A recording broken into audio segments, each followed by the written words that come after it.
Hello, everyone, and thanks for giving us your time today for VR Download. My name is Ian Hamilton. I'm in the UploadVR studios broadcasting to a live YouTube audience. I'm wearing Quest Pro in the United States, joined by my colleague David Heaney in Northern Ireland. It is March 7th, 2023. Henry Stockdale is off recovering from the PlayStation VR 2 launch. Harry Baker is planning out games coverage for the next few months. We've got GDC coming up very soon.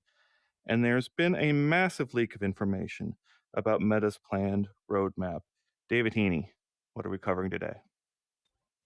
Yeah, so the majority of this show is going to be about that Verge report from Alex Heath that revealed Meta's roadmap for the next 4 years for both VR and AR. But firstly, we're going to talk about a few other things, including the Echo VR fan plea to Zuckerberg with that airplane ad. And we'll also talk about a few important changes coming to VRChat and Bigscreen. So, yeah, the vast majority of this episode will be talking about that stuff, but we'll a few other topics we'll have to talk about first. Yeah, let me go find the image of the flight path here. Let's get right into this first bit of news since I spent a fair chunk of my time over the weekend thinking about this and looking at this. Uh, Basically got to it right at the end of the week. This happened in the middle of the week last week, where basically fans of Echo VR formed this group called Fight for Echo and had been raising money via GoFundMe to basically hire a flight to fly a banner over Meta's headquarters. And I thought it was pretty funny to go on Google Maps, pull up the Google Maps image, and go to flightaware.com where they've got this flight listed, and line them up over one another. And you can see this green circular path circling what must be dozens or hundreds of times, even directly over Meta's headquarters. And the message basically says, Zuck, don't kill VR esports. So I put this little line in my article. I turned it into an editorial basically because I wanted to talk about something here where this is a meta ad, right? This is the same thing Meta's planning to do in the metaverse, sell ad space around you wherever you go. And there's even a comment that we're probably going to talk about at some point about very Sorrento like comment to talk about the conversion rate tracking you can do when you're tracking things happening in the metaverse. Well, on Friday, Bosworth basically stood by the decision to close down Echo VR. And I talked to the flight company and I talked to one of the organizers for Fight for Echo because I just uh, wanted to verify as much as I could that this banner actually flew around. But on Friday, Bosworth said he saw images of the ad. So whether the flight actually flew or not, it doesn't actually matter because Bosworth still got the message and said, no, no, it's still closing. Yeah, I do think it was interesting though that Andrew Bosworth, Meta's CTO, for people who aren't aware, did say that he was actually in meetings all day that day. So he claims he didn't even see it. You would expect it, given he's CTO. Mark Zuckerberg would probably have been in a lot of those same meetings. So that would be unfortunate if they didn't actually see it. Yeah, so he got the message, and I wonder what the rest of the story is there, right? With Echo VR, there's more we're not understanding about the planned roadmap. I know there was that Carmack comment that he basically replied on Twitter saying that tactically they probably should have said what they were working on next for Echo VR. But I think there's probably a very good reason why they haven't actually confirmed that as well. So we're going to stay on that and try to figure out what's going on an ongoing basis. But yeah, I found there being some irony here in having to spend $3,000 as fans to get your message to the CEO of Meta, and the fact that Meta can make that a much more efficient process in the future via the metaverse. Yeah, it's certainly an interesting interplay there. So should we talk about some of those changes coming to VR chat and big screen? Yep. Let's talk about VRChat getting support for native eye tracking. And I think we'll also be discussing big screen avatars getting that later this year. What changed here? Because Meta had hand tracking first, and it needed to be in part of the OpenXR spec to kind of see broad adoption, I would think. How are these platforms approaching hand tracking and then by extension the openness of face and eye tracking? Well, it doesn't actually really seem to be related to OpenXR, to be honest. It's still done through the Meta integration, the Oculus integration for Unity. It's just that these platforms aren't going to prioritize features that only one platform has until they get enough time. So it's not going to be their initial priority. But as you kind of hinted there, yes, late last year, VRChat added support for the controller-free hand tracking on Quest headsets, and now they say that they will adds native support for eye tracking on Quest Pro and on PC headsets through OSC. Now, obviously, this is something that was already possible if you use kind of custom integrations for VR chat, but this means that even without a PC, someone who has a Quest Pro will be able to go straight into the VR Chat Quest app and have their eyes shown in VR just as their fingers can now be shown in VR. There are not yet, though, any plans for face tracking support. Currently, face tracking and eye tracking are supported in Meta's Horizon suite, Horizon Workrooms, Horizon Home, Horizon Worlds, but we haven't seen other social VR apps really adopt those features yet until obviously this announcement. And as you say, Bigscreen also is revamping their avatars. You can see their old system here and their new system here that has simulated arms and now has necks. And they say that these new avatars have been designed to support those future features. And they specifically confirmed that hand tracking will come to Bigscreen later this year and eye tracking. But again, neither VRChat nor Bigscreen have confirmed that they are working on support for Quest Pro's face tracking yet.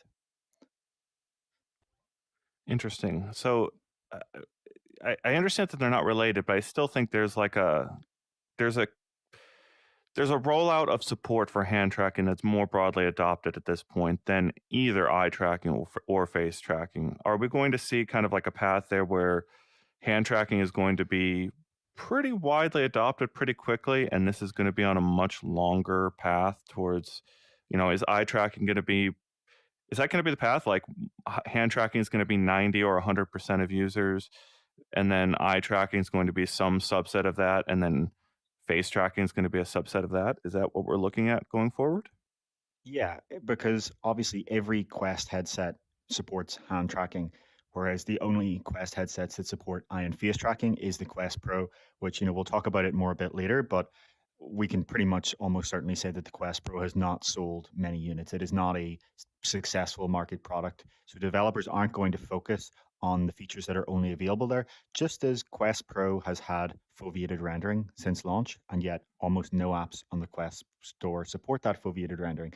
Developers don't put their time and effort priority into features that only a tiny subset of their users have. So hand tracking is something that's been around for a few years, yes, but developers are only now kind of even getting the time to start to adopt that in these major platforms. That will be a really big important change for Big Screen though, because it's an ideal app for just being able to not have to pick up your controllers. And if you're just kind of watching Amazon Prime or YouTube or Disney Plus with someone, you can kind of just sit back with your headset on and not have to also hold the controllers. So I was messing with the hand tracking right before you came in here, and you are using, what is it? Is it 2.1 we're up to now? Is that right? Yes. So I was really impressed by this. I mean, like we talk about the fact that the arms aren't tracked, and you talked about that here, but you can see the mismatch now. Like before, break. Uh, this would break the tracking entirely, but now I can see like this is me gripping my arm, and you can see how it isn't like perfectly lined up with the real location. And there's even better examples of showing this mismatch, but like even showing this is a step forward, I think, over the way it was before. And like there's just my hands are doing a lot of things here that just were never ever done before in this studio. And uh I don't know, like closing that gap between this and having real tracked arms is still another giant leap forward, right? Yeah, and that might be a big reason why developers are starting to support it more.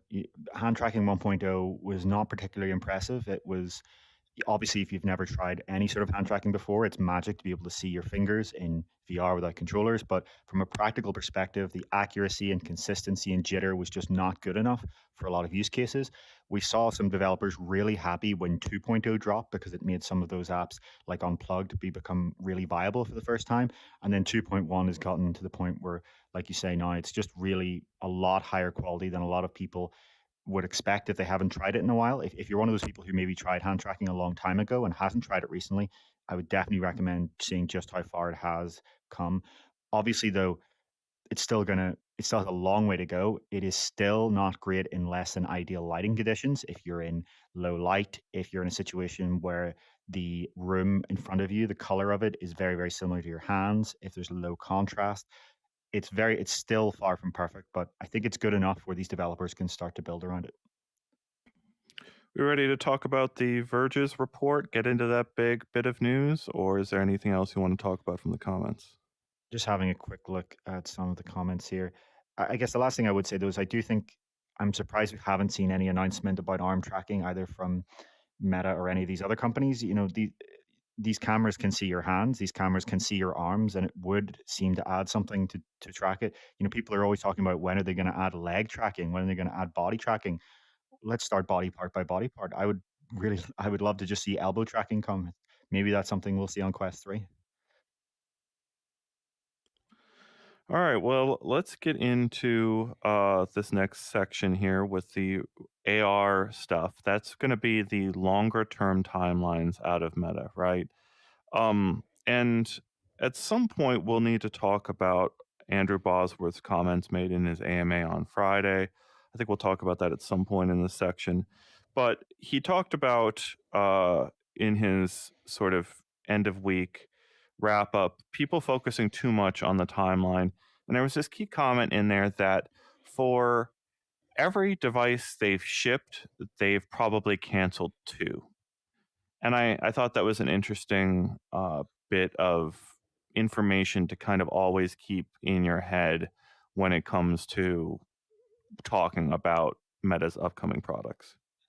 Yeah, I think personally, though, what I read from what he's saying there is that he's trying to get across the distinction between canceling a product and canceling a candidate for a product.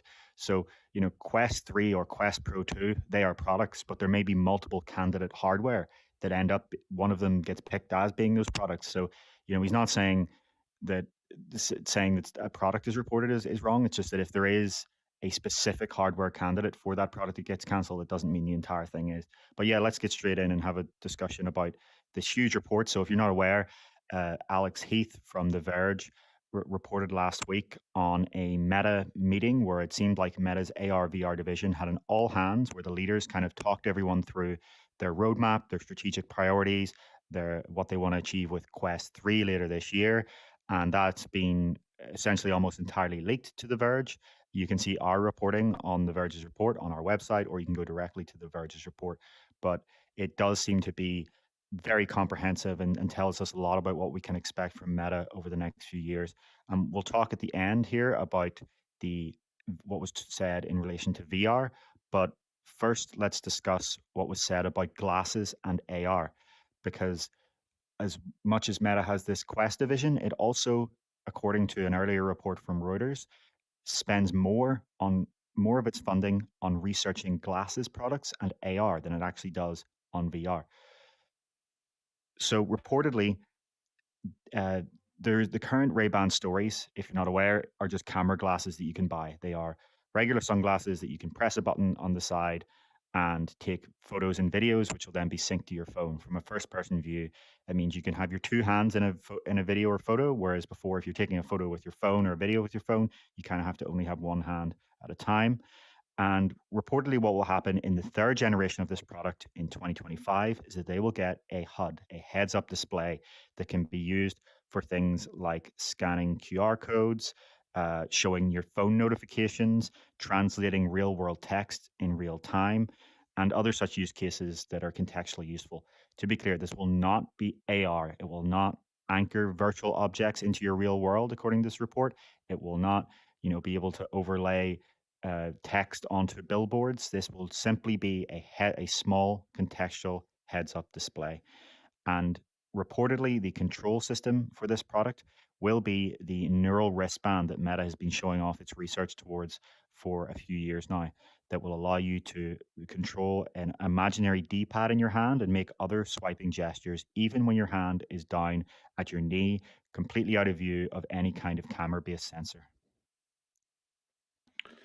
Yeah, Meta sent me one of the first generation Ray-Ban stories sunglasses. I integrated them into my life for a little while, and then they kind of stopped getting used.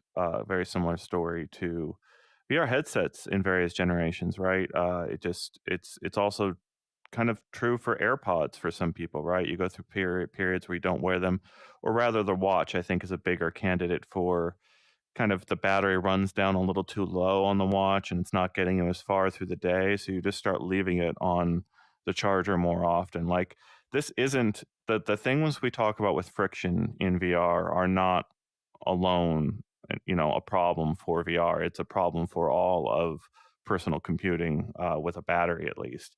Um, these things, 30 seconds or 60-second videos, I think it was immediately like a few months after launch, they upgraded to 60 seconds. 60 seconds of video recording for like active sports.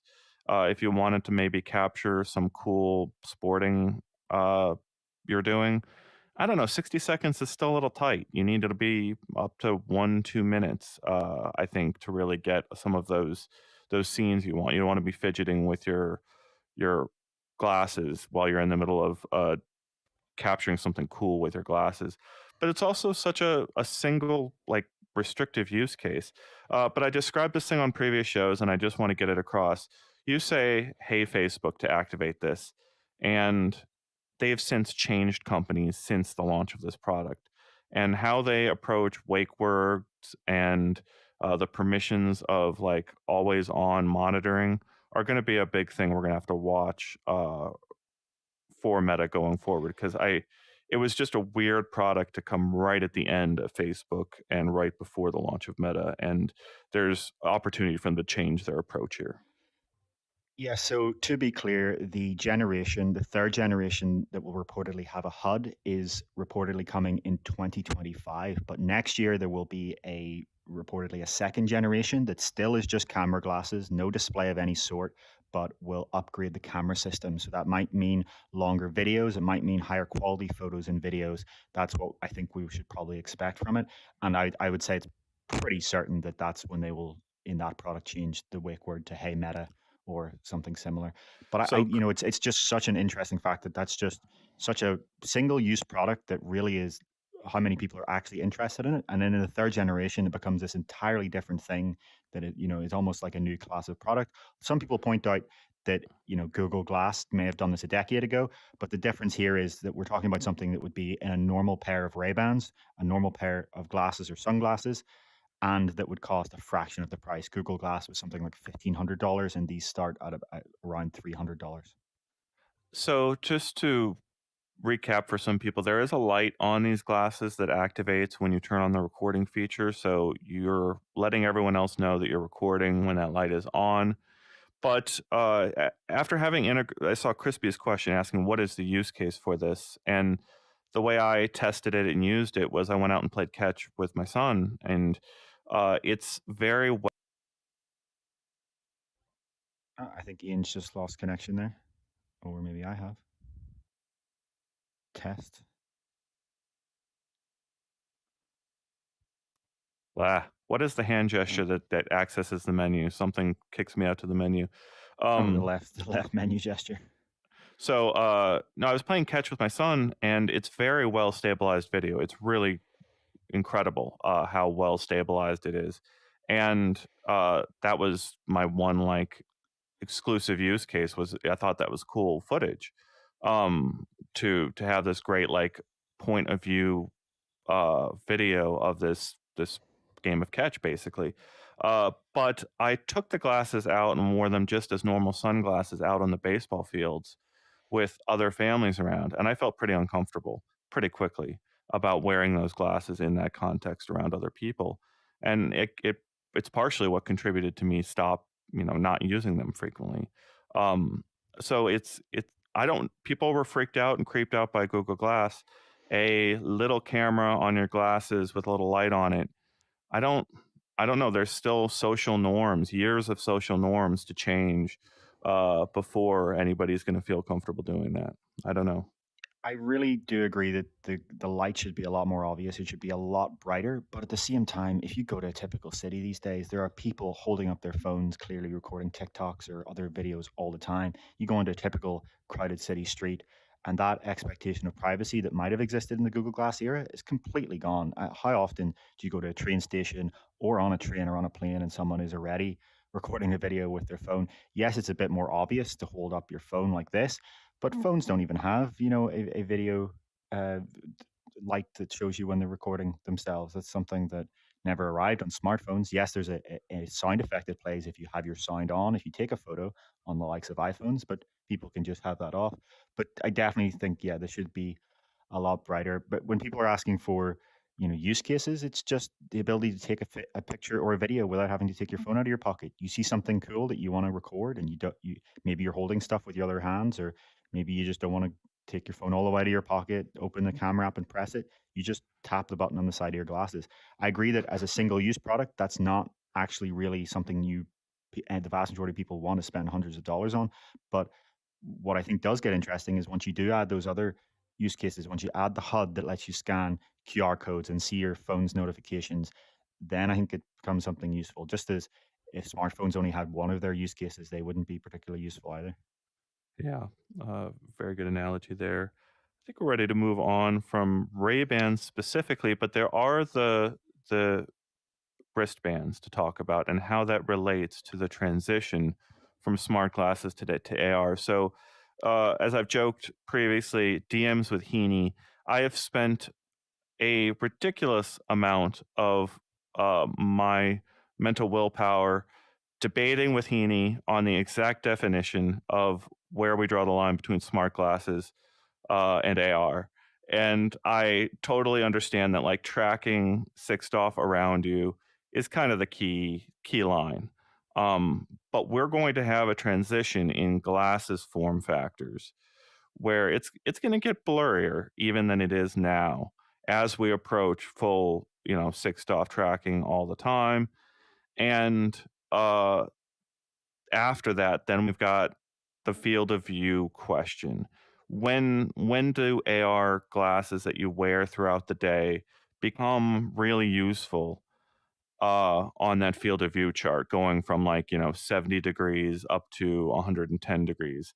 We still haven't seen that field of view question really answered.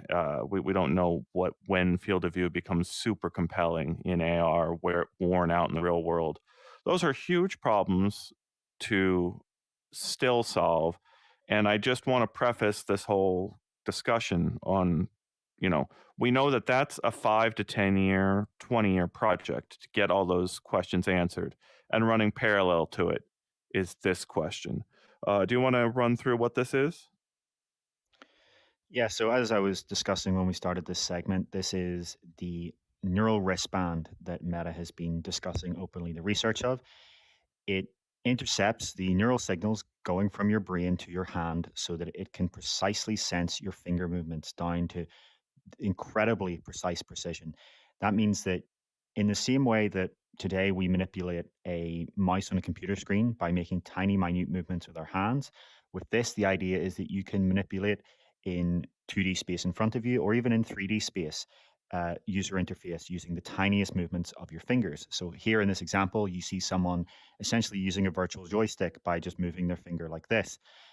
There are obviously they can kind of swipe along to the left or the side, and because of the precision of this, because it's not reliant on camera tracking or anything like that, it could potentially be the input device for AR glasses.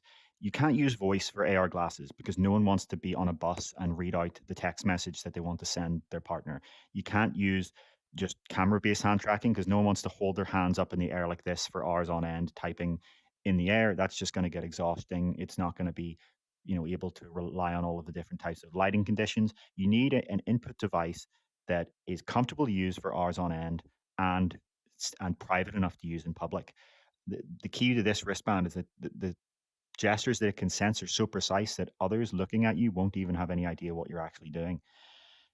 So this is reportedly going to be bundled with these non-AR smart glasses in 2025, with a second generation of it then bundled with Meta's first true AR glasses, which, according to this Verge report, should arrive around 2027. Now, to be clear, the first generation of these glasses, by all reports and all indications, will be limited and very expensive based on the types of components we're talking about here. With micro LED projectors, we're talking thousands of dollars likely for the first generation. These are going to be for innovators, developers, early adopters. It will be likely well into the 2030s until these AR glasses are something that the average person can afford and want to use. The key is that Meta will apparently continue to still sell a line of more basic smart glasses. And just for anyone confused, the difference between smart glasses and AR glasses is that smart glasses can show you a little HUD, a little pop-up notification, whereas AR glasses can position virtual objects in your real world. Holograms, virtual objects, whatever you want to call them, that's the difference. Yeah, and it's a pretty big one, right? It's the difference between 3 DOF headsets, VR headsets, and 6 DOF VR headsets, right? Headsets that you can only turn your head in, look up and down, and ones you can actually move through a virtual world. You don't actually move through that virtual world. You don't do this movement very often when you're just enjoying content. But even little micro movements you would notice very quickly if you didn't have that feature. And these limited smart glasses devices are going to feel like that from the ground up almost all the time until they get that they cross that gap. Um, Last year, I saw Thomas Reardon, the head of the Control Labs team that is building this wristband technology for Meta, and Andrew Bosworth was sitting there. Mark Zuckerberg was sitting there, and Bosworth made this comment that Reardon could replace his keyboard with this input scheme. Now, I thought that was the most interesting comment from the entire time that I was there with Meta and seeing this stuff. But and then Reardon also made this hint. He said, "I don't want to talk about product plans right now, but we've had very good results." Is more or less the implication. That was the most they were willing to say, but how they've moved along this path of turning this into a product. Uh, this whole thing, I think, has the heads of Meta very excited about impacting the future of technology. And I was just listening to Bosworth's comments from last Friday in his AMA, where he basically calls EMG uh, the future of, he says it's going to be a very long path, but it's going to have very big impact. He did chart that course all the way back to the original development of the QWERTY keyboard layout, right? This is how significant this will remake communication. And so up at the highest levels of Meta over there, they're trying to figure out what is like the easiest way to train a user to interact in a complex way with this device tracking the signals you're sending down your arm to your hand, right? They're working out from the very base layer exactly how to build this platform up. Uh, what was confusing to me, and it's still unclear, is just how this input mechanism is going to compare to Quest Touch Pro, or Touch Pro and the Touch controllers. You've got kind of like a low, medium, expensive type of input. I would expect this to be pretty expensive. If you want it to all be doing what they want it to do. The other thing that bothers me, or like that I can't wrap my head around, is we're on, what is it, Series 8 of the Apple Watch or something like that. So we're in the 8th generation or so of the Apple Watch, sitting on the wrist, doing everything you need for a standalone watch platform in its 8th generation. And here is the status of Meta's competing product line. And I know it's not doing the same things right now, but they're both converging in that same direction 2 or 3 years into the future. And I I want to make sure that context is there when we're talking about the competition.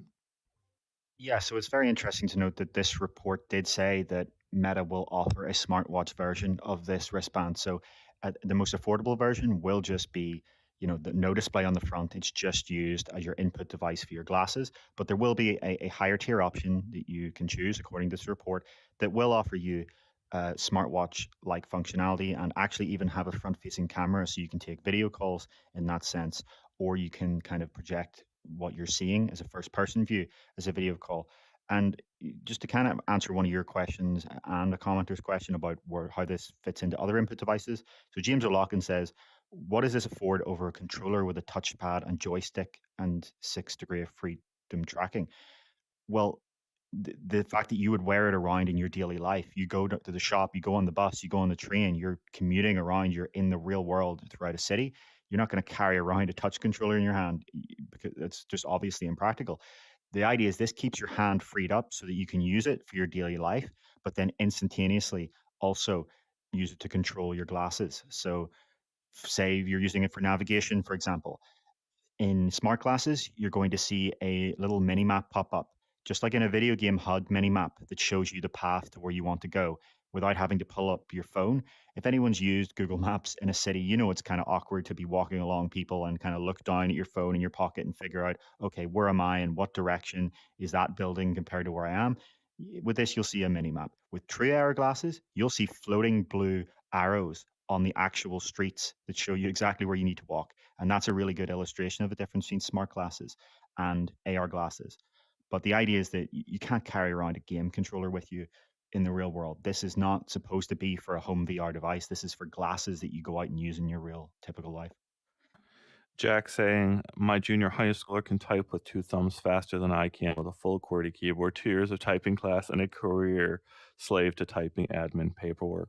I appreciate that as well. Right there's an old joke in technology that people who are young when these technologies roll out are not the same users 20 years in as you get the people who have to learn this fresh for the first time.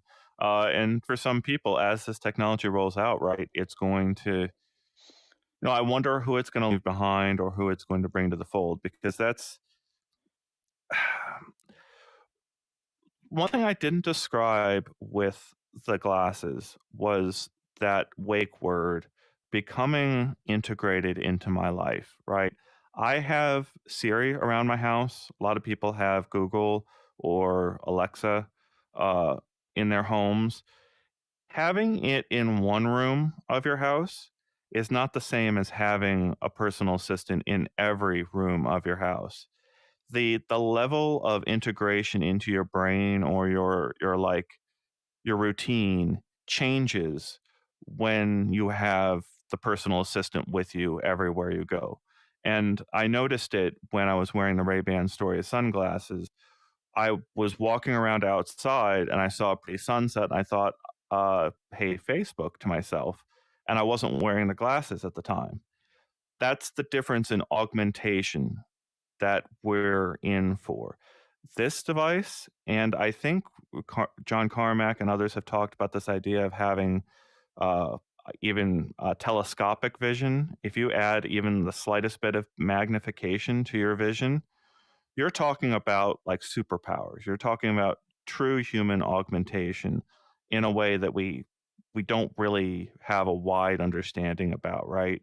Um, I do think that the wristband and the glasses are going to have stories that, you know, AR as it's understood right now are things floating in your space, but that's a different use of the word augmentation than enhanced vision or having, as Zuckerberg suggested, a third limb. I direct. That was one of my first questions to him when I met him was, "Do you think we're actually going to get to the place where you're like operating a third arm virtually?" And it seems like they they really think they're going to get there. Yeah, it's fascinating to think that once this device gets to the point where they've described some of their demos where you don't even actually need to move your fingers. You just need to think about moving your fingers. And so someone who, I think one of their demos showed someone who didn't have the full amount of fingers able to control fingers that they did not actually have simply by thinking about it. Because the key to this is that it's not actually tracking your finger movement. It's tracking what your brain is telling your fingers to do via the electrical signals passing through your wrist. It's, very sci-fi sounding, but because of that subtle difference, it does mean, in over time, as long as you're just thinking about it, you don't even need to make the movement. And And you could imagine that you'd start even thinking about your finger controlling something in the distance. And even by that thought, you're able to do this very precise manipulation. so it's one of those. We're gonna have to see how what technologies Apple debuts with its headset. I'm gonna be really interested to see what accessibility features Apple launches with from day one. Because I know they have a very like strong and big accessibility effort across Apple, right? It's built into every layer of their iOS product, a completely touchscreen device that can be operated by a variety of people with various things that they need to account for. Like you can uh, just the accessibility menu is incredibly deep over on the iOS ecosystem, and I know other platforms have been working to get there. But like one of the questions I've had for a long time is whether we're going to have one-to-one sign language, right, in VR. And I've met with people who sign, and you talk about there's a whole variety of hand motions and gestures that are just left off of current systems. Um, I saw people in the comments talking about maybe this being able to do one-to-one precision hand tracking. Like we've had tough times talking about this stuff because we're at the very forefront of all of this rolling out. But the type of tracking this does is not the same as optical tracking. They're different approaches. But at the end of the day, we're likely to have a mesh of both, right? You're going to combine what's coming out of this with what's coming out of the cameras, and you're going to get an even more intimate picture of like exactly what's going on.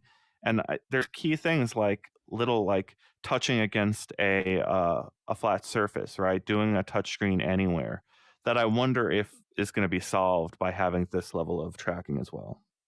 I suspect that optical tracking with depth sensors is going to get good enough to do that before we have this arrive, and this is not going to be really necessary for that. And when we talk about what Apple's going to do, the key is to remember that Apple is solving a different problem.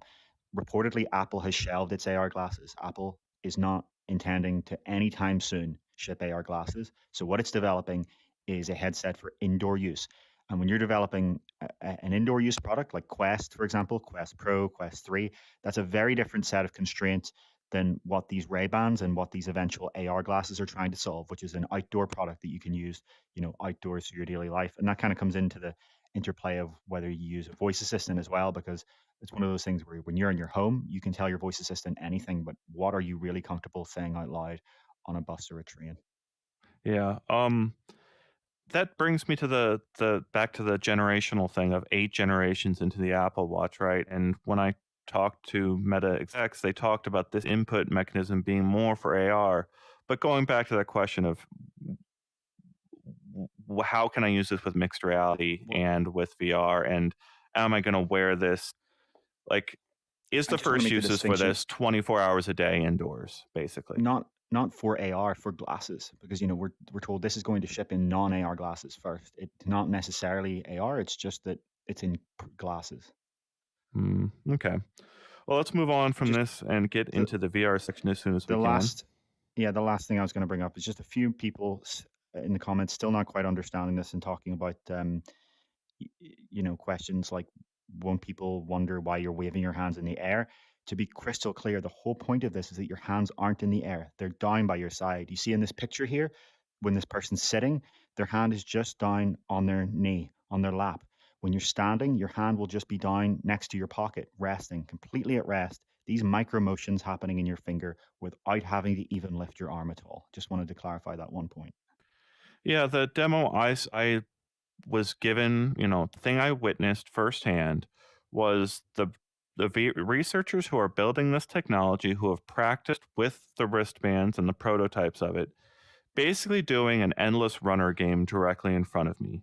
And that's like any of these tempo run type games where you're able to swipe left, swipe right, or maybe even tap to like jump. You could, three very, very simple actions.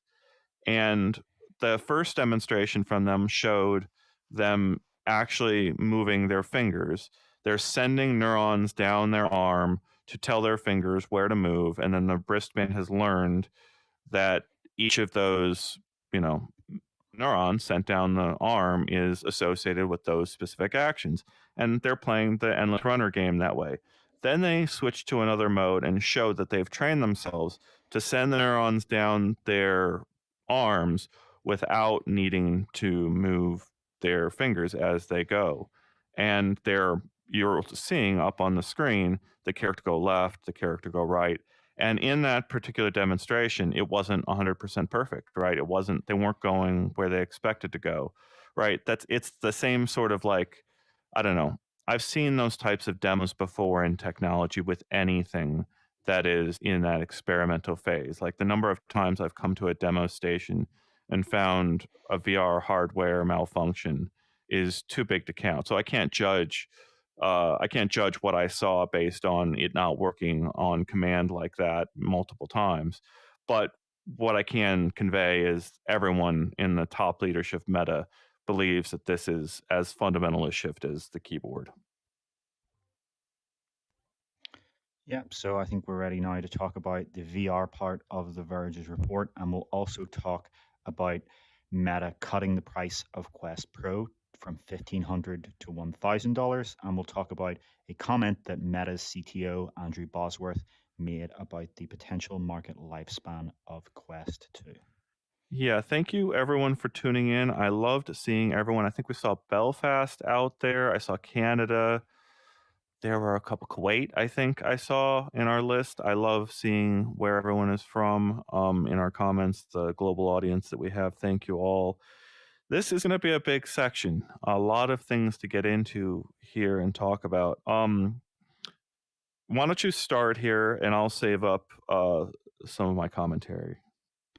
Okay, so I'll just do a quick rundown of what's happened here. So I'll start with the official news, which is that Quest Pro, after less than 4 months, well, just over 4 months actually, on the market, has been cut from $1,500 to $1,000, a one-third cut in price.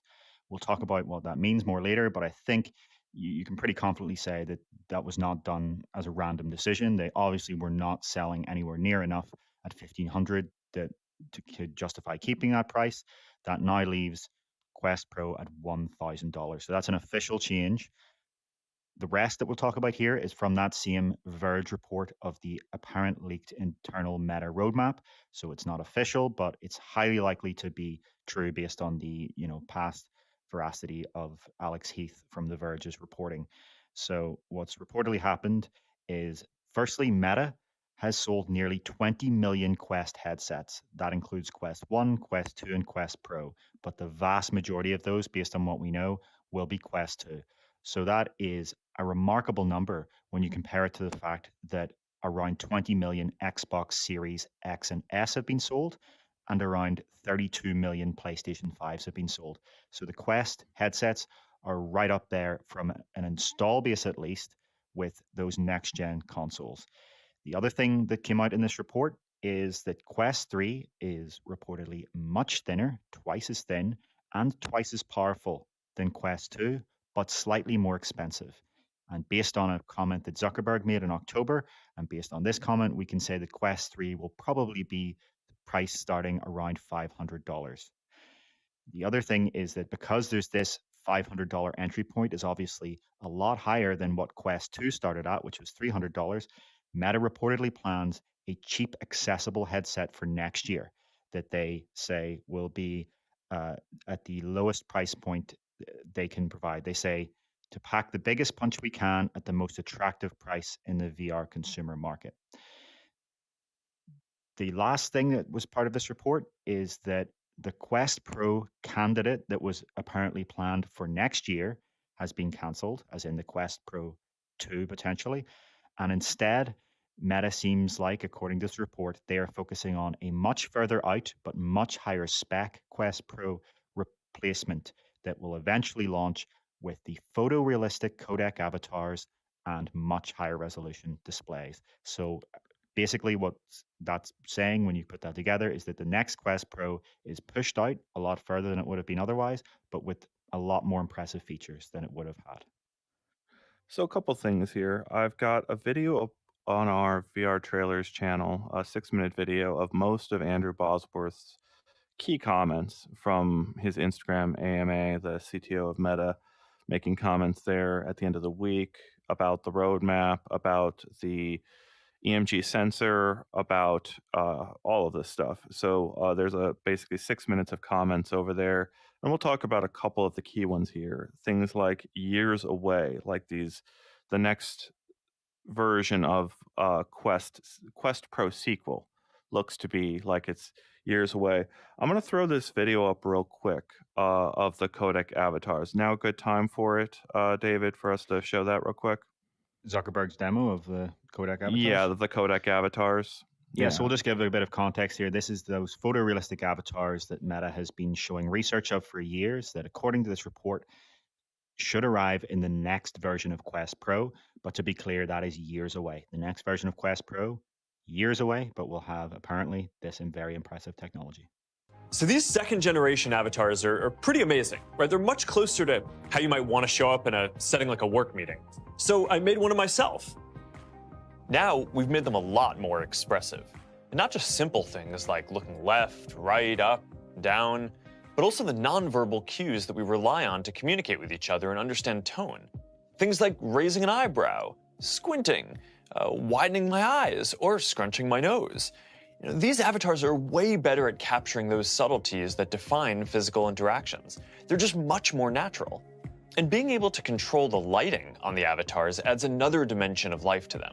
When we move the light around, you can see how it interacts with my hair, or reflects on my skin, and you can even see it in my eyes. All right, we're back. So that was the demo showing Mark Zuckerberg himself getting codec avatars scanned. And then Bosworth's comments basically recently is telling us that, hold on, my phone is going off in the middle of the show. Yeah, so Mark Zuckerberg's comments recently are suggesting that this is going to be it. All right, there's a lot of things that we need to talk about. Like these avatars, if you get scanned by Meta system, is this going to get attached to the Meta verified subscription program? Like, are you going to go and get yourself scanned for future headsets, and is it going to be attached to your scan specifically? Is that the path here? Yeah, I mean, when you first spoke to the Codec Avatars team years ago, they did say that that's going to be something that's going to have to be here. There's going to have to be a verification system that means that other people can't impersonate you because, we've seen what some of the current AI voice changing systems are like. You combine that with this, and someone can essentially pretend to be you. That will very clearly have to be locked to your identity for something that can be shipped.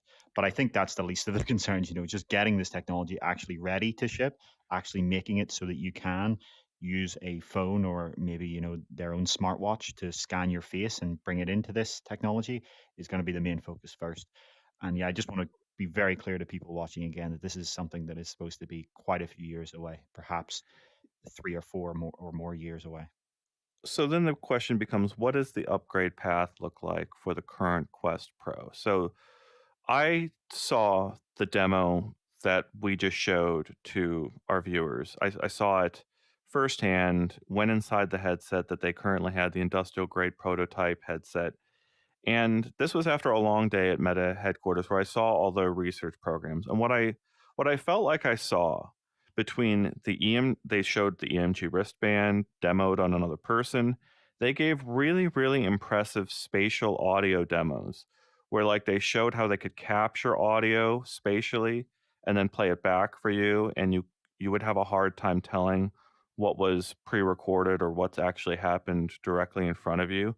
So they basically had demos that said, hey, we actually have the technology for an AirPods. And then they showed us a demo that said, hey, we actually have the technology for a watch. And then we went over to another area and they had the codec avatars demo. And what that looked to me like was, hey, we have the technology to do fully one-to-one VR holographic phone calls.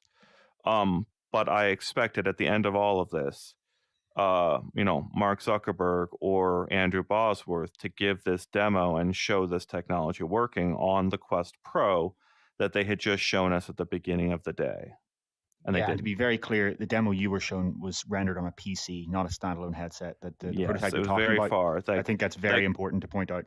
Absolutely, and the head of the whole research program that's building these avatars outlined for me during, so I went from this demo that's running from a PC and then said to them, "What's it going to take for this to run on standalone like you've got?"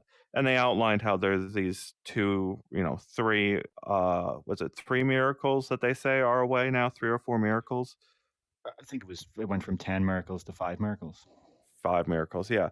So these miracles they need to solve for this to run in fully standalone VR. The reason we're focusing so much on this is some of the rumors out of Apple's camp is that they're working on their version of this technology as well, that they've got avatars that are pretty close, but some of the internal demos apparently haven't gone like well. Uh, are we going to have one-to-one phone calls first? What are the use cases for those one-to-one phone calls? How do you have multiple people in the call with you? These are things that we've heard like FaceTime might be able to solve. Like you could have a FaceTime call with, I don't know, 9 people on it represented over audio. It would be way too crazy to have a voice call like that, but you could have one avatar represented in this hyper realistic way, hypothetically, right? Hypothetically speaking. Yeah, I When think do we that kind of get defeats the standalone purpose, hardware though. that does this, Heaney? David? Yeah, it sounds like from the rumors that Apple may be able to achieve it in their headset coming this year that's expected to be priced around $3,000. But it sounds like Meta is saying that they pitched the Quest Pro for this kind of use case, for virtual meetings, for having this eye and face tracking technology that let you feel like you're somewhat in the same room as another person. But they're using these avatars that we're using right now, these incredibly cartoonish basic avatars. And I think what Meta has essentially decided is that if they're going to do another one of these, there's no point in just having slightly better face tracking and better, resolution, but with these same old avatars. You need to deliver on that research they've been showing, that video we just showed for so long, even if that means that this headset comes out in 3 or 4 years, because at least then it actually delivers on the groundbreaking technology that may one day replace video calls. And so some people in the comments have asked the question, what's the advantage of this over a video call? And that is the major point here. On a video call, you see a 2D version of someone on a little rectangle in your hand.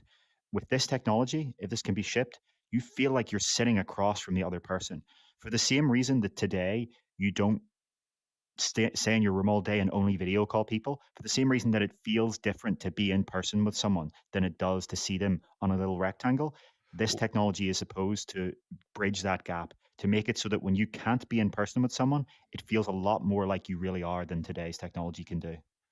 Yeah, it's a lot of people think about the extremes of these technologies and go, I actually wouldn't use that too much, but that's kind of missing the point. And what's cool is the ability to kind of have the whole range of available options to you. Hey, I'm going to go voice only right now because I want to go play a video game.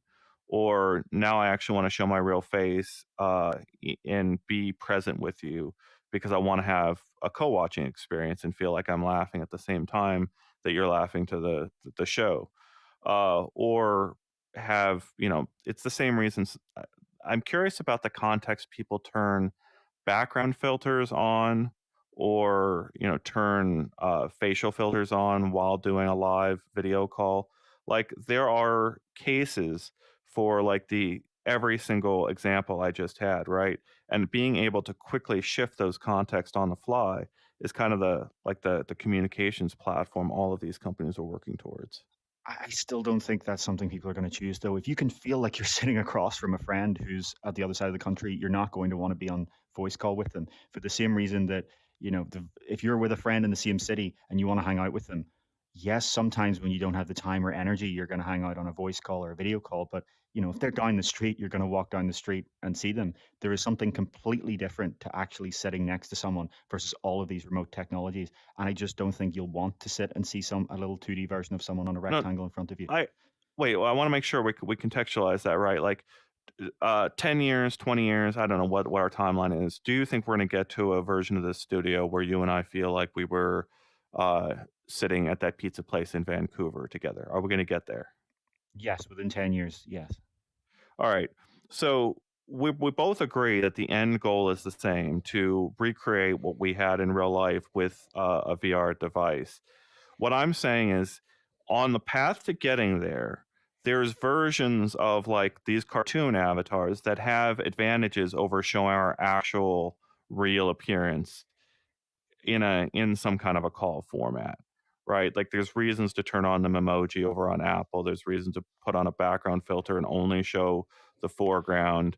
And eventually, once we have the full avatars, that will take up a large portion of our like time. But there's still reasons for us to like uh hear each other, but not necessarily see each other, I guess is what I'm saying. Yeah, I'm just saying I don't buy this idea that someone will be in VR and another person will be on a phone. In that case, just use a phone yourself. If they're just going to still see you as a 2D rectangle and you're going to just see them as a virtual screen, you haven't really done, there's no real advantage there to either of you for one person to be in VR and one not. There are already advantages today for both people in VR. We have this shared sense of space right now. When I point to something on this screen, you can see me pointing at the exact position with my finger. We're not using kind of screen share and looking at this separate thing.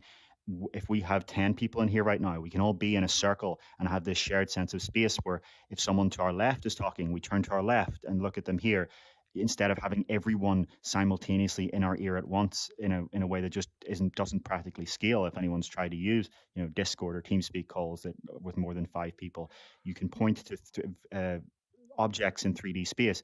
We can have multiple things in the same space so that we have the comments here and our notes here. And this, there are advantages to VR even without that. And sort of, Shala asks here if you can be face to face with someone, you won't want to do it through VR no matter what. You're absolutely right. The point of this technology is not to replace being face to face. It's to replace when you can't and you're stuck with today's primitive technology of webcam grids and disembodied video calls. The point of this is to be the perfect remote connection technology, not to replace real life connection, but to be more similar to it when you can't be in real life, when someone's 50 miles away or 500 miles away or 5,000 miles away, to make it seem like you're almost in the same room as them. Yeah, very, very good explanation there of the kind of ideal use case. But I think I saw someone saying here that Meta should focus on gaming, and that's going to bring us back to the present, and that's kind of the key thing that I think we've been talking about 5 to 10 years out on both the AR and VR timelines. What people really care about is the next 2 years, and let's talk about that next. Yeah, let's talk about Quest 3. So we've talked about that Quest Pro 2. Let's talk about what we've been showing on screen this entire time and what the main focus of this report is Quest 3. So from what we know so far from this report and from the apparent schematics leaked last year, Quest 3 will have the Quest Pro's pancake lenses. It will have a chip that is twice as powerful as the chip in Quest 2 and Quest Pro. It will have this much slimmer design than Quest 2 that The Verge reports Meta's head of VR said is twice as thin. So that's a real significant change in form factor. And we'll have these mixed reality sensors that enable a smart guardian that will obviously give you more awareness of your real space so you're not bumping into objects, and have this focus on mixed reality games as well as virtual reality. So it looks like this is going to be a bigger jump than Quest 1 to Quest 2 was, but at the trade-off that it's going to be a little bit more expensive. So it may start at around $500. Someone in the comments asked that specific question about whether this will have the Quest Pro lenses. Almost certainly yes. If you look at the schematic, those are the exact same shape as the Quest Pro lenses. We also heard Meta discuss the fact that they built up the supply chain for Quest Pro's lenses from scratch, and they referenced the idea of using those same lenses in different headsets in the future and with higher resolution displays. So that seems almost certain. GB saying they'll need a hugging haptic so visits with mom can end with a nice hug. Yeah, I do wonder about the long-term haptics, right? When VR is big enough to have a whole array of kind of haptic add-on accessories, like I think we're getting close. I've been hypothesizing about that over my Twitter account, trying to imagine kind of like we're getting pictures here of what the core packages are going to look like for Quest 3 and potentially right beyond Quest 3. Because that's our last show, we talked about this product that uh, was probably canceled in the high range above the Quest 3. It's starting to look like Quest 3 is going to be a little bit above where the Quest 2 was as an all in package. And that could be leaving number one, a space for Quest 2 to sell alongside Quest 3 for at least a little while, as well as a little bit more time to develop a true low end VR headset that maybe cuts out a few things from this device, yet still provides a pretty compelling VR package. That's Yeah, I want to talk about that next. let's talk a little bit about Quest 3 first. You know, you said we want to talk about the present, we want to talk about the next year. Let's talk about the present a little bit before we start talking about the future again. One of the things people have been saying in the comments here is this thing of, you know, Meta should focus on games. And a lot of people, when Quest Pro was announced in that entire Meta Connect presentation last year, rightly, if you're a gamer, criticized the fact that there was almost no focus on gaming. There were a few games shown off for Quest 2, and then Quest Pro was all about, you know, business and social VR and all of these productivity applications. What it looks like is that Meta has been holding back for Quest 3. So what Ian reported on a while ago is the fact that in the past 4 years, Meta has actually acquired 8 game studios, and it hasn't announced a single title formally from any of these studios. 8 game studios, not a single title. Now, this Verge report says that Quest 3 should ship with 41 new apps and games. I think it stands to reason that at least some of those 8 game studios, if not all of them, have been tasked over the past years to be building games for this headset. And if that's true, you know, we expect this Quest 3 to launch at the Meta Connect conference this year, which is usually almost always in October. I expect that if that's the case, and if this Quest 3 is a lot more focused on gaming, like would make sense given the market, that will probably be a much more gaming focused Connect this year, where they not only introduce this headset that is, you know, primarily targeted around games, but they also introduce a lot of those games that they may have been making for it. And if that's not the case, then we obviously can say definitively that Meta, you know, has very much so shifted away from gaming. But I think based on those studio acquisitions, it seems like it may be the case. So, what I want to talk about here is a comment from Bosworth, and it's going to be in the transition space between this device and the next device that this comment is going to be really key. Bosworth in his AMA said there hasn't been great mixed reality available yet. There's been good pass through getting better, but really, meta reality that we launched with Quest Pro is, in my opinion, the first really widely pra- programmable, accessible kit for doing that kind of work. We're only going to make that more programmable and accessible to a broader audience as time goes on, as we release more parts of the Presence platform that lets you identify and tag automatically things and objects in the space and make use of them in your programs. I we debated or talked internally about what sensors are going to be required. What can be dropped when they move past this device to achieve an even smaller price. And I think what we're going to end up here, and until we get more reporting, if someone wants to give us more information to help inform where we're going, we're going to argue a lot about what's going to be in that package, because making your environment programmable and accessible is the huge untapped area of mixed reality. It's the stuff that we expect Apple. It's stuff that I've heard Microsoft might have been working on in the background, right? Looking around your house and having your device automatically recognize those things, and then giving those objects like a way to input back into your device information is, it sounds like it's not going to work right, but if it does work right, it changes everything, right? It changes the way you interact with the entire environment around you, if it actually works decently. Um, that's mixed reality to a level we haven't even begun to see right now. Uh, you had a different thought process on what comes after.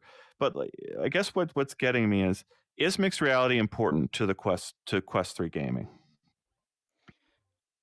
So that's so when you say mixed reality, the capabilities that this technology could provide, if it does what we think it does, are relevant to both VR and MR.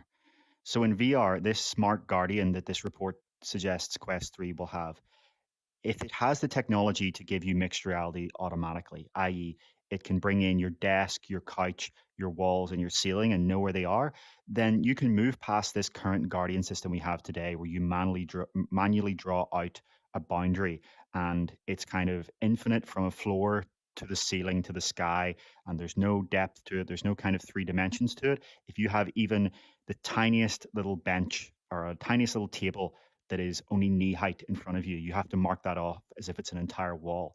If a smart guardian can do this all automatically, it means you actually have more space to use VR, because when there's a part of your room, even say a bed, that you could today reach your arms over but not your legs onto, that'll be something you can now use as VR space, because you'll look down and see a mesh of where your bed is when you get near the boundary, instead of seeing this gigantic infinite wall that would cover that space. So you'll not only have more awareness of your real room and potentially people and objects that come in. So someone walks into your space, you'll then see them in your space. A pet comes into your space, you'll see them. Someone's left something on the floor, you might see a holographic representation of it there.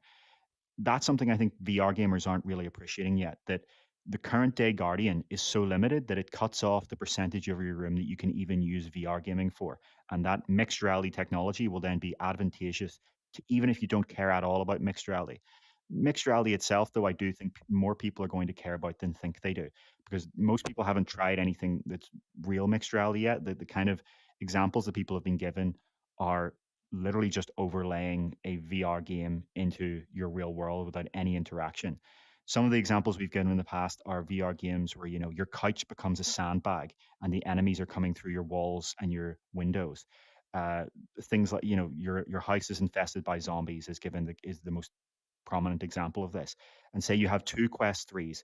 Well, with this co-location technology, you can see your friend or your family member with you in this mixed reality space, and you're both working together to fight against these zombies that are invading your home. You know, there's so much potential here that I think people aren't really appreciating yet. Just one little comment here. Some people are asking, you know, will Quest 3 have a single panel? And some people are saying that they won't want to buy it if it is a single panel. I don't, if you could kind of clarify that, that'd be interesting to me. I don't understand what inherently is bad about a single panel. It could be a reference to the IPD adjustment, and maybe not, you know, not representing or understanding the change in approaches there. Yeah, so I think people need to understand that you can have adjustable lenses without adjustable panels, as long as you have, yes, on Quest 2, what we saw there was that means that on the very furthest, widest IPDs, you lose a bit of screen space, but that just depends on the panel's aspect ratio. If you had a wider aspect ratio single panel, you would be able to maintain field of view regardless of the IPD setting. All it really does is a single panel inherently is reduce the cost of the headset relative to what it would have been otherwise. And Right. it obviously does reduce the panel utilization, so the percentage of the pixels in that panel that can be seen by each lens. But as long as the panel is sufficiently high resolution enough and sufficiently wide enough, it's not inherently worse than using a, for example, lower resolution dual panel solution. Yeah, commenters echoing what you were saying there, David.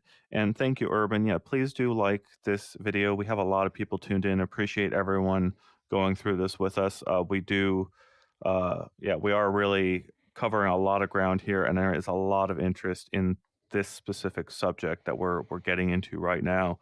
Now, I've held off as much as I can on talking about this next next device. We've got to get to it though, right? I've resisted it, and you've kept me on task.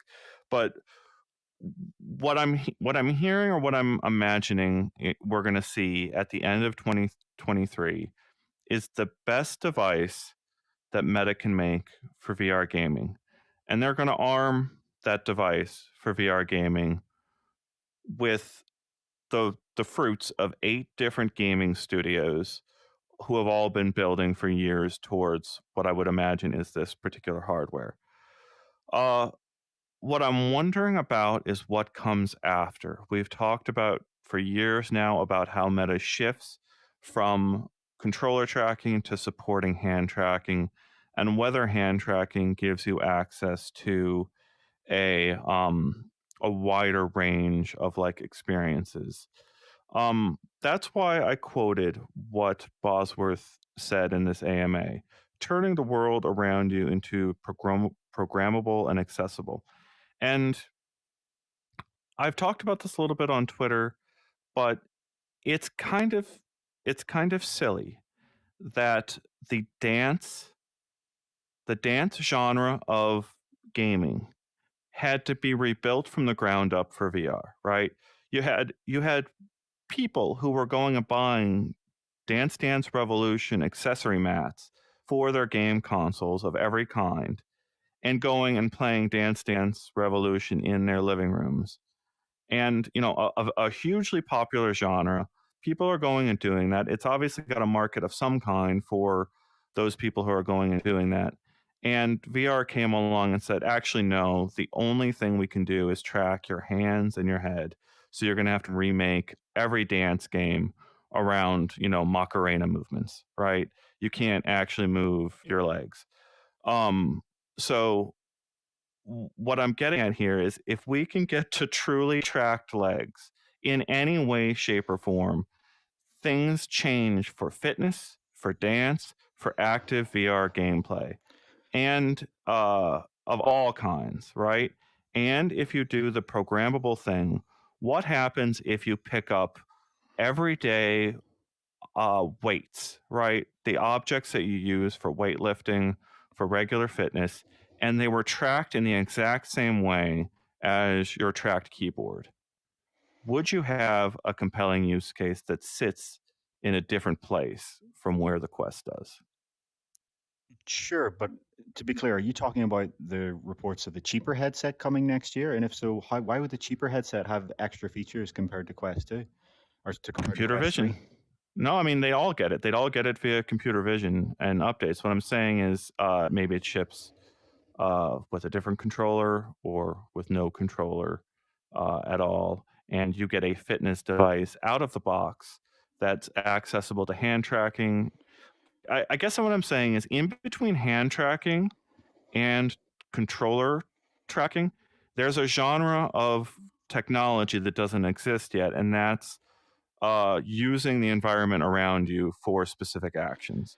And I'm saying this next device could make use of that space to an incredible degree, even if it ships without controllers. We're going to return again to this again and again and again. Is Meta going to ship this without controllers? Yeah, so let's just completely start this section as we should by saying what the report actually said, and then kind of separate to what our speculation is. So to be clear, in this report, it simply says that Meta plans to release a cheaper than Quest 3 accessible headset in 2024, with Quest 3 coming 2023 this year. And the quote that reportedly came from Meta's head of VR is, "The goal for this headset is very simple. Pack the biggest punch we can at the most attractive price point in the VR consumer market." So that's what we know, and now we'll talk about speculation. So yes, I do think Most attractive, yeah, okay. yeah, so I do think that what you're talking about is going to be a huge part of the future of VR, being able to bring in arbitrary controllers that are just real objects in your room, so that a controller doesn't have to be this electronic device that is specifically designed for VR. It's just arbitrary computer vision tracking of anything. I don't think that that's going to be happening in the next few years. So I think that's going to take a lot longer than that. And I think if it does happen, it would come in at the Quest 3 level. It wouldn't make sense for the cheaper headset to then have this technology. Presumably, we need to talk about what is this cheaper headset going to trade off to get to that cheaper price, because it's hard to imagine what do you take out of Quest 3 while still delivering the key features. And we don't know what's in Quest 3 definitively yet, right? Like Sure. So Bosworth in his AMA, to his credit, says people speculate too much on their roadmap. And then we just spent an hour getting into it in depth. So fair, we don't know anything. But we've got Sure. a pretty good picture coming together, and we're starting to think beyond that, right? Yeah, I think that you need to have a healthy middle ground here. You can't say we know definitively, but you also can't say we have no idea, because there's I see some people saying we don't know. Like, let's be real, the schematics that were leaked by the same leaker of Quest Pro a few months before release were almost exactly right. The only difference was that they took out something, the depth sensor, in the last few months. So every other aspect of it, from the exact shape and internal design of its controllers to the headset to exactly where the wires would be in which places and where the buttons would be, all those were accurate. And the same leaker comes along and then releases the apparent schematics of Quest 3. So it's possible, like last time, we'll see things taken out. But I think we know the general design of this headset, and from this leak, we have the general specs in terms of twice the power, half the thinness. I just wonder if we have, according to that schematic, Quest 3 getting a depth sensor. I can't imagine a headset that is designed to be as cheap as possible also having that depth sensor. And I think that means that it may have either no mixed reality focus or a stripped down mixed reality focus. I wonder if that quote is very specific. It says the VR consumer market, and the quote that was given about Quest 3 in this report was all about mixed reality. I wonder if what we'll see is Quest 2 sold alongside Quest 3 as a VR only headset, and then this cheaper headset come along as the replacement for that Quest 2 price point. Because there are so many games and apps on the Quest store, including Meta's own that is trying to push so hard, Horizon Worlds, including the likes of VRChat and Rec Room and Population One and all of these other VR only games, that the only advantage to those mixed reality sensors is going to be a better awareness of the world around you. It's not going to actually, change anything other than enable these new types of mixed reality experiences. And if it is the case that to do the mixed reality they want to requires that expensive depth sensor, then I don't see how that also happens in a cheaper product. Yeah, so let's move to controllers and how they relate to this, right? There is a relatively inexpensive set of controllers that ship with the Quest 2 today.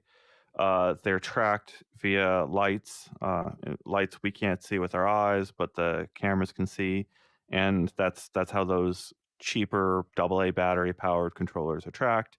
Then there's these higher end ones that are sold with the Quest Pro. So $300 of the $1,000. So 700. You could think of you could think of your $1,000 investment in the Quest Pro as $700 going to the headset and $300 going to the Touch Pro controllers, and some portion of each of those going to like the charging pads, right? That's how much you've got a charging pad that comes in the box too. I'm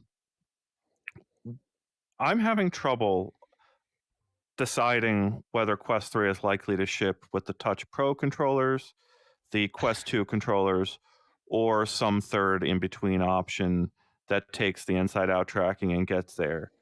And the reason is, like, why not just, keep selling those Touch Pro controllers at a lower price and get us to get to the $500 or $600 that this Quest 3 launches at with these next high-end class controllers?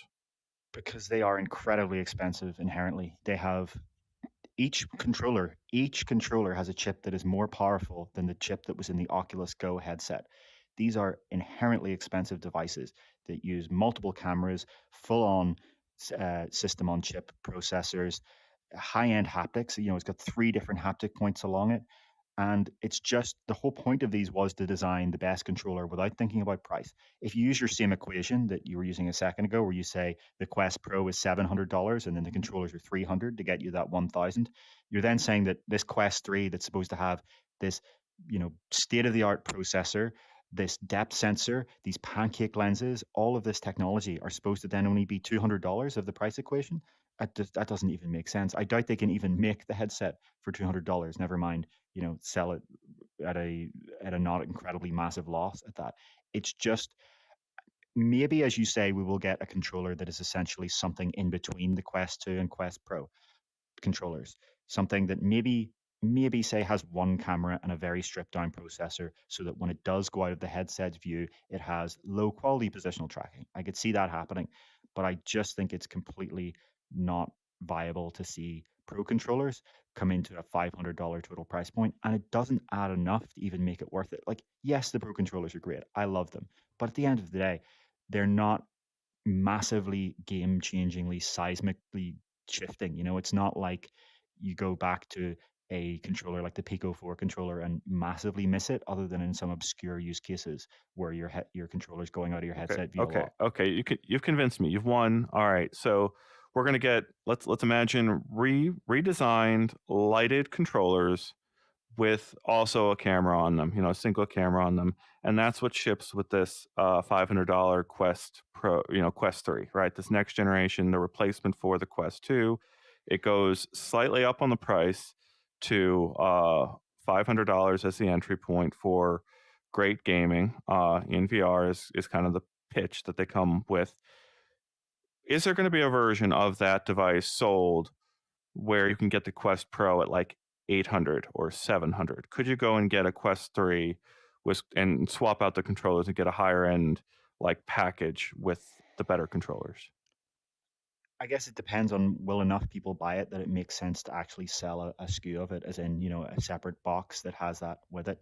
Probably not. And, to be clear, when you say, Quest 3 will, I was saying maybe. I still expect, to be honest, that it will just have no cameras at all, and these controllers will just be, Yeah. IR LEDs like before.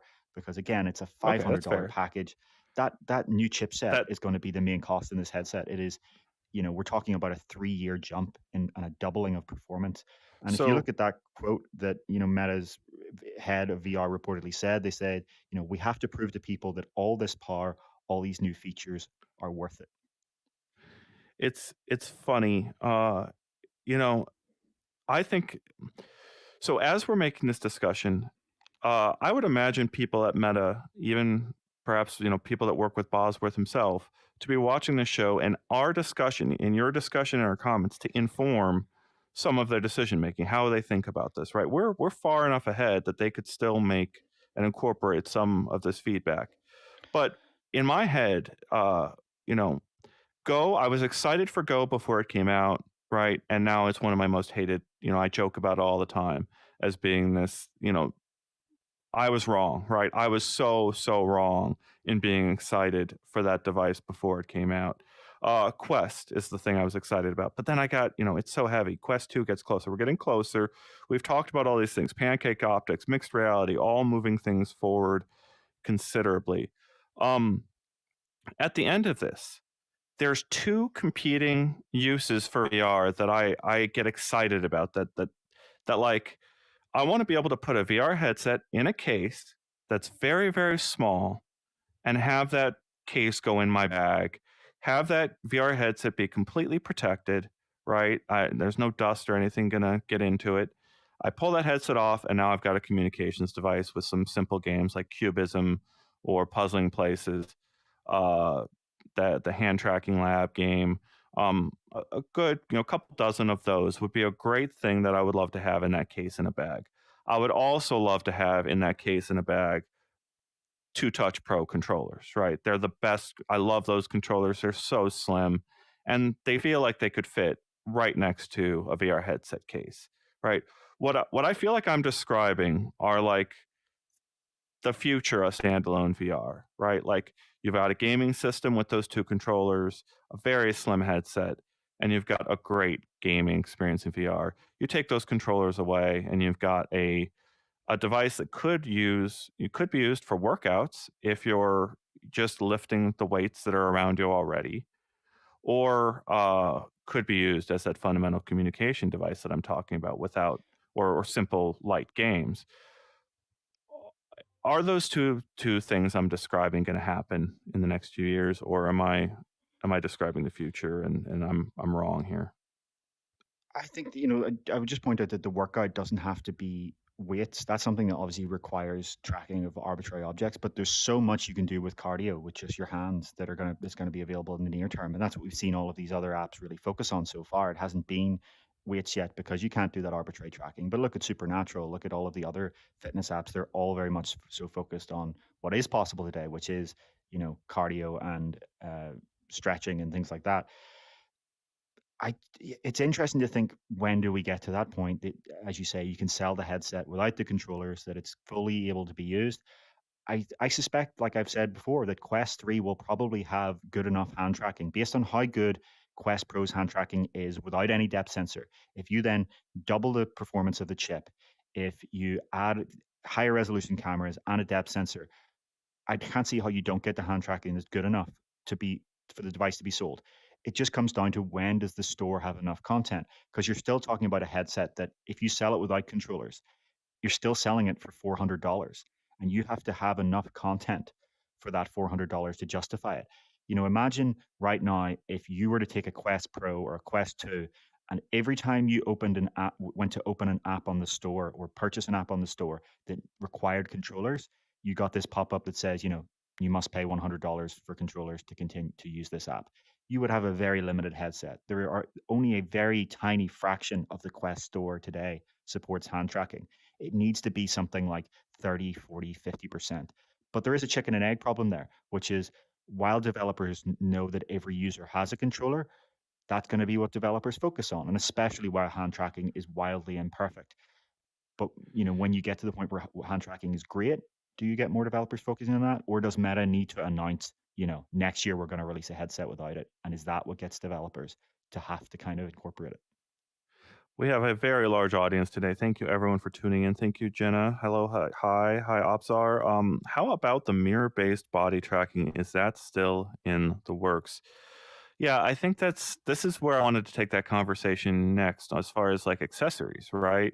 Uh, Supernatural, right before they got acquired, they put up a merch store, and they had on that merch store a yoga mat, a circular yoga mat that basically went on the floor directly under you, and it's about the same size as the circle that you have in Pistol Whip, right? When you go into Pistol Whip and center your space, you get a circle of space that tells you exactly what's safe. Um, and this mat goes right at the center of that, and it's a cheap, it's just a yoga mat. It's completely inert, like it's not active in any way. But if you're playing with your socks on, playing bare feet, you can feel where the limits of your room are just with this basic mat. There's something, if you're going to work out and do a lot of fitness, to collect your sweat, right? You can drip onto the mat. It won't, hope hypothetically won't slip, so you know that that's safe. And other people looking at you playing in VR can know that that's where you're going to be swinging your arms wildly. So maybe you could step out without, you could have safety for everyone involved without even having high-end mixed reality sensors. Um, if we've talked about the cameras on these controllers potentially being used for some sort of body tracking, but I loved your explanation that, like, you don't necessarily even need to track objects to do a lot of, fitness. There's a lot of software that they could build just around the current kind of like APIs, what they're talking about here. Um, I'm still, yeah, I appreciate your chicken and the egg explanation, but I still wonder, like, if you want to get to $300 or $200 for a VR headset, is Meta thinking that large by 2024? Like, are they going to get there to 200 or 300? Like, the gap there is so huge. Oculus Go got there 4 years ago at this point. More than that. When are we ever going to get back to $200 for a whole VR system with this hand tracking feature that, I don't know, Cubism and Puzzling Places and a half a dozen others like that would be pretty cool. Like, you can spend a lot of hours with those games. Yeah, no, I definitely agree. I think it's just, you know, for extended seated use, you need the headset to be as slim and light as we expect Quest 3 to be with those pancake lenses. For the hand tracking to be good enough, it needs to have these advanced sensors. That's the problem. That to get hand tracking that's high quality enough, you can't really put that into a headset that's cheap enough to appeal to the people who would only want to use hand tracking. What I think we may need to get to is the point where purely with computer vision, without depth sensors, with even just one or two simple cameras in the headset, you can do all of this hand tracking sufficiently well, and the mixed reality that people would want to use. Because let's be real, a lot of the hand tracking content is going to be really suitable for mixed reality. I think it's I don't think anyone would disagree that that's going to happen eventually. Meta is going to get to the point where it sells a headset for a $200 or so without a hand track, without controller included in the box. The question is just, is that happening in the next 2 years, or is it something that's going to happen in 3 or 4 years? And I think just based on the content and the quality of hand tracking required, I think we're going to get there in 3 and 4. But there is a possibility that that is what this 2024 headset is meant to be. The problem I just Mm, wonder then is, then why on earth wouldn't it just be Quest 3 sold without controllers?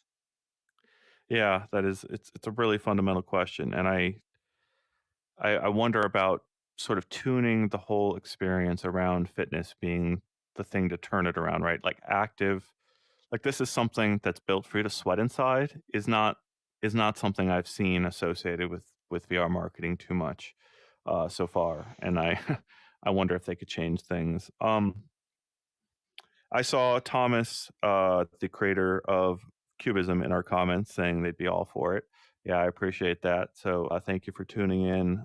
Cubism has a lot of love, amongst staff. We spend a lot of time with that game, and it's at the forefront of a lot of the things you can do with these headsets. So I can't wait to see.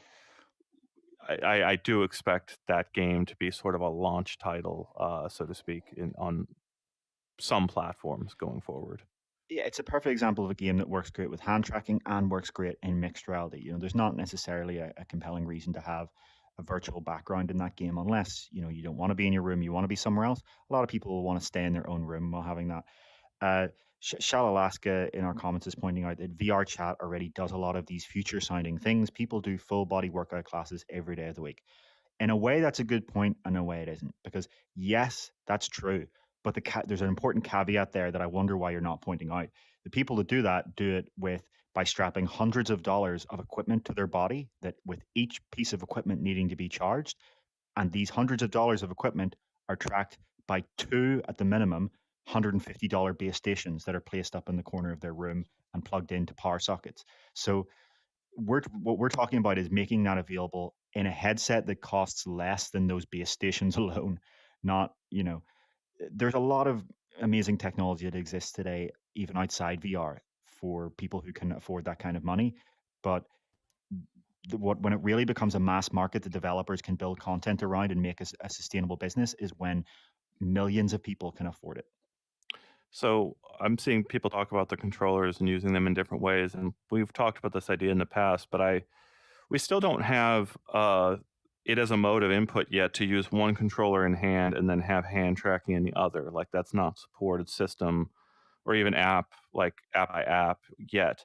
But there's plenty of games that totally support single-handed input, and obviously I'll fill in the bingo card for everyone out there. Walkabout Mini Golf is that key game where you hold the club in one hand and then have other hand that should be able to point to things in the world but can't right now, right?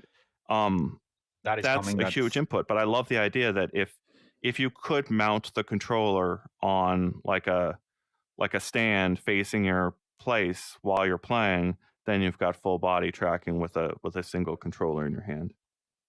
Yeah, it's fascinating to think whether it would actually have the processing power on board to do that. Obviously it's designed for just positional tracking, which is, SLAM, simultaneous localization, and mapping. That's something that is a lot less computationally expensive than doing body tracking. And the problem with any single perspective technology like that, where you have a camera in the corner of your room, is if you turn around, then it loses the ability to do that kind of high quality body tracking. It brings you back to this PlayStation VR1 or Oculus Rift CV1 out of the box experience, where you have a specific direction you have to face for tracking to work properly. Ideally, if you did have an external camera system, you would need two on the other sides of your room, ironically getting somewhere close to lighthouses where you have these Yeah, two different cameras. Yeah, and or some even people in the comment, The original Oculus y- sensors, going full circle back to Constellation yes, One that way. though you obviously would get this a much greater advantage to it. It would still, you get this full body tracking from any aspect. But some people are in the comments are suggesting that the idea of inside out body tracking is impossible, as in the headset will never be able to do it, which is fascinating because that's reportedly what Apple's headset does. Reportedly, Apple's headset will use downwards facing cameras to track your legs. Now, we've pointed out that one of the huge skepticisms around this for me is different body shapes. Not to be insensitive, but there are people's body whose body shapes will make that seemingly impossible to track their legs from that position. Santa Claus? Uh, You're telling me Santa Claus can't use full body tracking? Yes, exactly. That seems skeptical, but I do think the solution may come from what you're saying, controllers, not the Quest Pro controllers we have today, but if you had a camera in the handle of the controller facing towards you, and then you fuse that with the headset cameras. So you have a downwards facing camera in your headset, you have a camera on each handle and controllers, and you have a system that uses machine learning to fuse all of that data together. I think you may be able to get a fairly plausible full body tracking, but then you have the other problem of what happens when you're using hand tracking. So Do you then? It's a nightmare of a question that will take a long time to solve, I think. the fact that our commenters are all talking about beer bellies and getting your meaning now brings me back to the Apple Watch and everything we were discussing before, right? Where Tim Cook has leaned the entire product line into tracking fitness to an incredible degree, right? They've got Fitness Plus service, right? I have to return to this idea that I did ask Andrew Bosworth this question specifically in that AMA, and he did respond to it specifically in saying that they are going to incorporate supernatural and within into their you know earlier product plans and start incorporating that into their designs going forward. Are there any comments you want to respond to? Well, all right. So the connection there is right. Like, uh, if you focus on fitness, you can sell to people who want to get rid of those beer bellies, right? Like, like that's what the Apple Watch has leaned into as a use case. And I think there's plenty of gamers who could find that marketing message uh, reaching them if it's worded right. Any comments you want to respond to before we bring up one last thing? I was just going to kind of agree with your core sentiment here that body tracking, if it was built into a popular VR system, would massively increase the potential applications developers could build. I want to be clear that I'm not understating the potential. It would be incredible. As you say, there are so many different types of movements and games and apps today that are just not possible in VR because we're stuck with this head and hands paradigm. And so, I think when the first headset that does come along and deliver all this is going to be something that a lot of developers flock to that have just kind of given up on current VR for that reason. Yeah. Well, I think that's moving to the end of the show. What's this, Heaney? Sorry, I kept muting myself. This is you plugging your PlayStation VR 2 into a PC, and it's simply seeing the USB data lanes and having no idea what to do with them. All right. All right. Well, thank you. Thank you for that analysis, David Heaney. I really appreciate that. I want to say thank you to everyone for tuning in. We've had a wonderful week of news. We're heading towards GDC. That's just 2 weeks away. It's going to be a massive event. My inbox is overwhelmed with kind of like the things that are getting planned, the demos that are getting planned. I haven't really seen an event reach out to me with VR content at this scale, basically since before COVID. So it's going to be a big event for VR in general. Can't wait to see everyone out there that I meet face to face in San Francisco. Thank you, everyone, for giving us your time. And in case I don't see you, good afternoon, good evening, and good night. Thanks again, everyone. We'll see you again next week. Great to have the in-depth discussion here. That was a lot of stuff to talk about this week.